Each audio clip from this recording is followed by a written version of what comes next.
How's it going, guys? I'm Jager, and welcome to my guide to GTFO for beginners.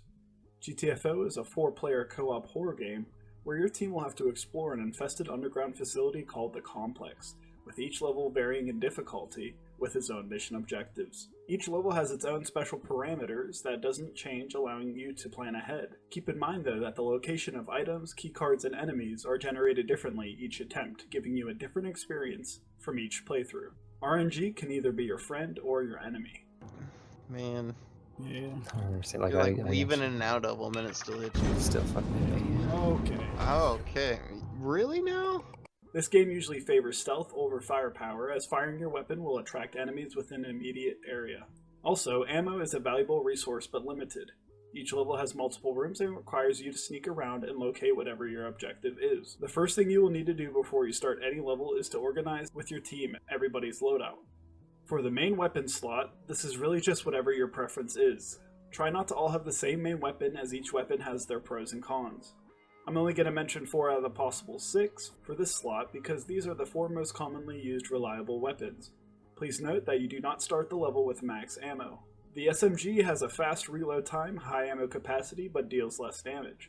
The SMG has a short effective range, making it effective in dealing with the average sleeper in close range. The DMR has a slower reload time and deals a lot of damage and can kill the average sleeper in one well-placed shot, but it has a small magazine holding up to 10 rounds. It requires a good shot to make the DMR an ammo-efficient weapon, since if headshots aren't landed, the Horde could easily overrun you and require more ammo to be spent. The assault rifle is the sweet middle because it has a fast reload time, puts out a medium amount of damage, and holds up to 30 rounds. It is capable of taking on most sleepers effectively with its medium damage, medium range, and low recoil. The burst rifle, like the assault rifle, is a good overall weapon with similar stats, except that it has a 27 round magazine. And it has a 3-round burst mode instead of a full auto. The burst mode allows it to have better recoil control and better accuracy, but will tend to use up more ammo. For the special weapon slot, you will need to coordinate with your team. At least 2 people should have shotguns to deal with close range threats, and at least 1 person should have a longer range, highest damage weapon. The 4th person could be a wild card and pick whatever they prefer. The semi-auto shotgun has one of the highest damage outputs, which allows you to eliminate most sleepers in one shot to the head. It has good accuracy but a low rate of fire. The shotgun should mainly be used to take out tougher enemies. The combat shotgun, with its 10 shell magazine, has a lower damage output and a higher rate of fire.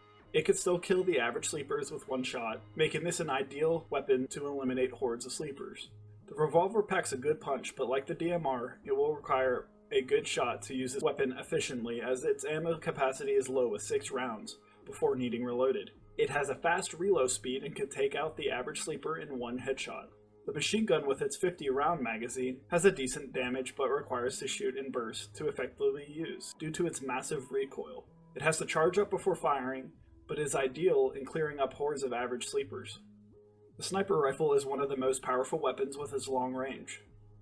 It has a 3-round magazine and holds a total of 15 rounds. It is the most powerful weapon and should only be used to kill scouts and larger enemies. The melee weapon should be the most used item in your loadout because they are used to get the stealthy kills. You get the choice of 4 different ones, though they're all completely identical other than their skins. The final slot is the tool slot. This is the most important slot to communicate with your team about. Each tool has their uses and needs to be used in conjunction with each other to increase their usefulness. The Seafoam launcher is a stealth tool, meaning it won't alert enemies when used. It shoots cryofoam pellets at doors and the floors, making the doors harder to break down, and freezes sleepers when they walk over it. It takes 10 to 12 shots at the door to freeze it, but beware, Seafoam, once used, will melt after a certain amount of time, so placing this down should be right before you're expecting a big wave. The bio tracker can see the location of sleepers within the player's proximity, and it can also mark any and all moving targets. It is ideal to mark all moving targets when possible to show all moving targets to the whole team, but it has an 8-second cooldown, so time it well. In all honesty though, you don't really need to use this one. The mine deployer is as its name says. It deploys mines and can stick to walls and objects. It is not a stealth tool, as exploding mines will alert sleepers. The mines explode in a cone-shaped charge whenever a sleeper crosses the laser. It can take out groups of sleepers, but beware. If in the way of an explosion, it can kill fellow teammates instantly. Friendlies don't trip the mines, but they can explode by damaging it. Burst sentries use an SMG-like weapon, scanning for any threat in front of it. It'll shoot in 3-shot bursts, good for long range that requires accuracy but deals low damage, and is not ideal for big waves. Beware as they can deal friendly fire. This should always be used in conjunction with the Seafoam launcher. Shotgun sentry uses a shotgun-like weaponry, scanning any threat and shooting 5-round slugs at the enemy. It deals a good amount of damage, and it's really good for choke points. This should also always be used in conjunction with the Seafoam launcher. The effectiveness of these sentries will depend highly on their placement and orientation. The name of the game is Stealth. You will be going through multiple rooms searching for equipment and your objective. Along the way, you will be running into many types of enemies. Some are asleep and others are awake. Sleepers look like fungi-infested necromorphs occupying inactive areas of the infested underground complex.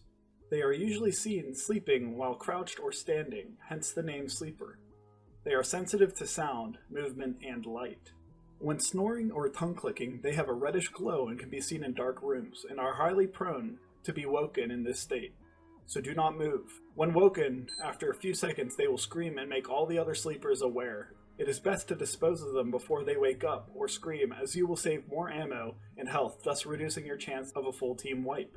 There are 2 variants of the sleepers. Strikers will either hit you with their limbs or charge up a tongue attack that can hit you from a good distance. Shooters or dandelions can shoot a mid to long range projectile that can curve in your direction. Their projectiles can be dodged by strafing, and you can tell the difference between them and strikers because they have exposed gland sacs on their face. They do not have melee attacks. Big boys, like sleepers, are initially found in a sleeping state, either standing or crouched. You can tell the difference between them and a normal sleeper by their size and their snoring. They are slow and tanky and very dangerous up close, and they can deal a lot more damage than the smaller sleepers. There are 2 variants of the big boys, big strikers and big shooters, with the same attack patterns but with deadlier twists. Big strikers have a longer range tongue attack, and big shooters shoot multiple projectiles at once. They can be stealthily killed by synchronizing with your team of 4 players, using a melee attack full charge at once to the head. Scouts aren't found in a sleeping state, but are found roaming the room, periodically spreading its tentacles, feeling for players. The tentacles have a long range and spreads in every direction horizontally. If the tentacles are touched, the scout will be triggered and enter an invincibility phase before it screams, alerting waves of sleepers of all variants from outside of the area affected.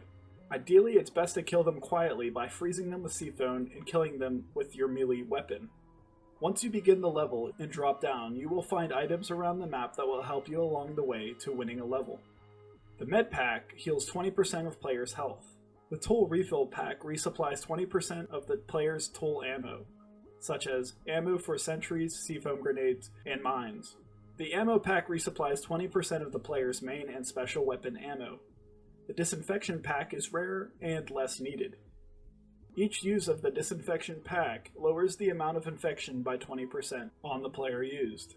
In the beginning few levels, you really won't need it. The long-range flashlights are powerful flashlights that can light up a room easily, but can wake up sleepers easier. Using glow sticks doesn't wake up sleepers and are essential when navigating through infested dark room. But beware, they do not last forever. Fog repellers do not wake up sleepers and are essential in navigating through foggy areas as they suck away fog. Seafoam grenades are like seafoam launchers except in grenade form. They can freeze undamaged doors with one hit, or freeze the floor, thus freezing sleepers that walk on it. The lock melter melts both physical locks and hackable locks, while doing so stealthily, allowing players to sneak past difficult situations that require avoiding combat. Some mission objectives require finding cargo. They are always found lying around and not within a container. Keycards are essential in unlocking certain doors that require it. They, like most items, are found in orange lockers or small toolboxes. To make items easier to find, there are computer terminals in most rooms.